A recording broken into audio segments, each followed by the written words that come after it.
Alors, pour le numéro 25, j'ai déjà fait le diagramme des forces pour chacun des blocs. Donc, dans le premier bloc, on a un poids, une normale, une force de friction, une tension. Pour le deuxième bloc, encore le poids, la normale, la tension, la force de friction. Donc, on a deux forces de ce côté-ci et la force motrice de l'autre côté.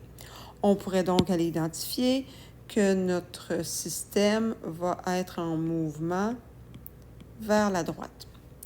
Donc, une fois que ça c'est fait, mes poids, je les ai déjà calculés, là. Je sais que tu es capable de faire ça. Et comme la normale est égale au poids dans ce cas-ci, j'ai aussi écrit la valeur de la normale. Alors, on serait rendu dans le fond à calculer nos coefficients, pas nos coefficients, mais notre friction, donc la force de friction. Je vais donc avoir F1 est égal à coefficient fois la normale. Et pour la friction du bloc 2, même chose ici. On nous dit que le coefficient de friction est de 0,1. Donc 0,1 fois 98 qui va me donner 9,8 newtons. Et de l'autre côté, 0,1 multiplié par 196 qui va me donner 19,6 newtons. Alors, une fois que ça c'est fait, je peux aller faire la sommation de mes forces en X. Donc, somme des forces en X, qui va être égale à la friction 1 additionnée à la tension de l'autre bloc aussi, la friction du bloc 2 et la force motrice. Alors, premièrement, ma première friction, on a dit qu'elle était de moins 9,8 newtons, moins parce qu'elle est inverse au sens du mouvement.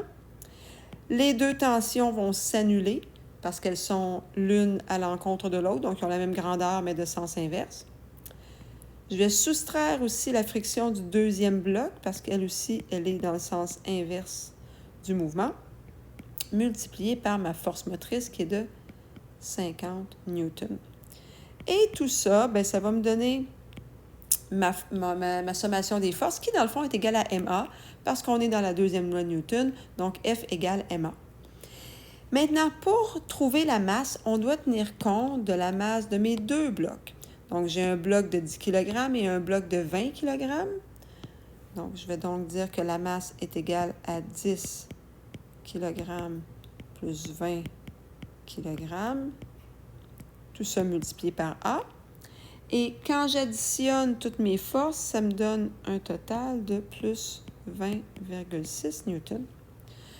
Donc, je divise 20,6 par 30 et ça va me donner plus 0,69 mètres par seconde carrée. Donc, j'ai trouvé mon accélération. Dans le fond, je viens de répondre ici à la question A. Ensuite, pour la question B, on veut trouver la tension dans la corde. Alors, pour trouver la tension dans la corde, je dois faire un choix.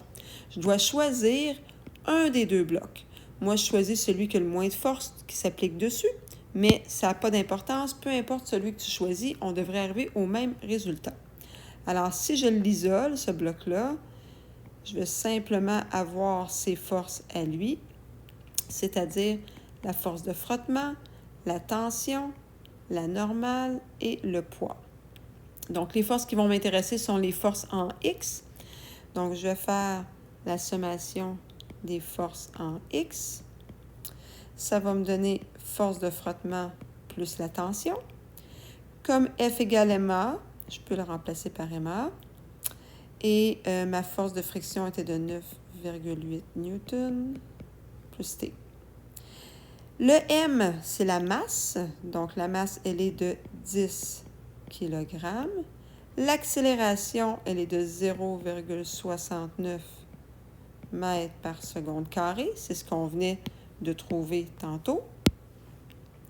Tout ça, c'est égal à 9,8 newtons plus la tension. Donc, je suis maintenant capable d'aller isoler ma tension en multipliant la masse et l'accélération et ensuite en faisant moins 9,8 et ça va me donner, juste un instant, oups, juste ici, mon 9,8, il ne faut pas que j'oublie ici excusez, il est négatif. Il est négatif parce que c'est inverse au mouvement. Je n'ai pas indiqué mon mouvement ici, là. Mauvaise élève que je suis. Donc, on doit indiquer le sens de notre mouvement. Donc, comme la friction, elle est en sens inverse, je lui mets un petit moins. Donc, je vais additionner ma friction. Je trouvais ça bizarre qu'on la soustrayait. Et ça va me donner 16,70 newtons. Et comme la tension, elle peut se retrouver dans les deux sens, dépendant de quel côté je suis, donc je vais indiquer plus ou moins 16,70.